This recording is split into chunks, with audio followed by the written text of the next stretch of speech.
I actually have someone I would like to do a big business in USA, and I have no idea if I'm going to be admitted because now one of the requirements is that you hand out your phone, you hand out your computers, you have to open up your social media and everything. And even though I'm very secretive, just my publishings alone probably can make me. What do you think? How, in your opinion, this can affect the whole geopolitical situation, the political things that I don't care about the law. I do what I want, and the worst thing I think is that a lot of those decisions which are made on the top, they are none of them are straight, in a way that you can't just take a side because they usually come with some backside, which is something you can't really just judge in a simple way. Yes. What is your opinion? I mean, it's influence on many levels, from tooling, moving away from big American tech SaaS companies to European based, on how you can connect business. Can you go to the US? On EU regulations, on which business is booming. Like we have defense now booming and everything connected to it because of geopolitical situation on East and also what's going on with US as well at the same time. So I think you have many levels of complexity with where the influence we can see in tech. Yeah. Jarek? I like the parallel to initial deployment of GDPR and the current day. When GDPR came alive back in 2018, uh, nobody cared.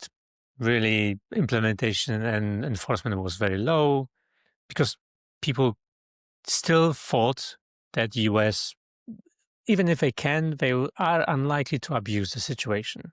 And at least not everyone was going to be the target of surveillance and whatnot. Today, when you have pretty much the whole government, not just the orange man, but we have the whole government effectively pissing on any form of law, both international and local, I think that the curtain has dropped. There is no way of putting it in different ways that you have no protection when facing challenge from the US business or entity. You will Can I always interrupt you, lose. Jarek? I have to interrupt you. I will ask you now a simple question. Yes, no, you are allowed to say don't want to answer because that can actually implicate you in a bad way. Do You are mentioning surveillance from USA. We all know that in China surveillance is well known and everybody knows that it's happening there. But do you think that there is also quite a lot of or even too much surveillance going on in the countries that you live in? Let's just take the country that you live in, yes? Do you think there is too much surveillance? Yes, no, or I don't want to answer. Yes. Paulina? Yeah. I think we both live in Denmark. We both know that this is going completely the wrong direction, yes? This is like Yeah. totally 1984, and to be honest, it's ridiculous. Given that, it's not just USA that has a problem, yes? Yeah. Although they are the biggest ones. They are making the surveillance is one thing. Like I completely understand, and I'm completely opposed to the whole idea about chat control. Makes my blood boil on many levels. However, as long as there is somewhat functioning legal system that you can challenge the surveilling party, then there's a hope. Here we are talking about the complete lack of hope to having access to legal recourse in case of US surveillance. Or not even surveillance. We're even talking about a failure to adhere to contracts.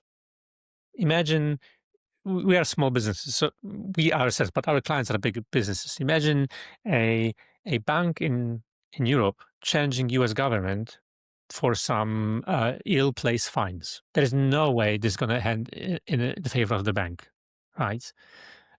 So I don't want to be. I don't envy people who are in a situation that they have to deal with U.S. today.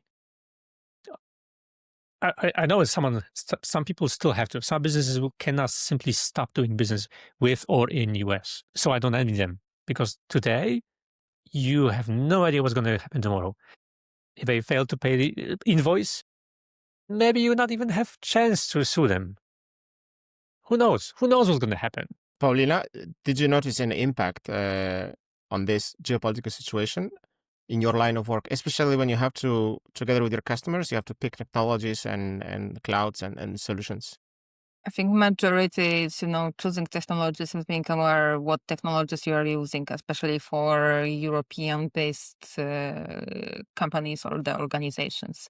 Also in the public sector, I can see a lot of movement. Okay, how can we get away from the American-based technologies altogether? But of course, it takes also time. So I think there's also underestimated if you're not if you are not primarily based on cloud native, it's much harder to move from one place to another. If you're using, for example, some particular cloud technologies, to being able to replace it in the fast way, versus if you would be more cloud native or cloud agnostic solutions.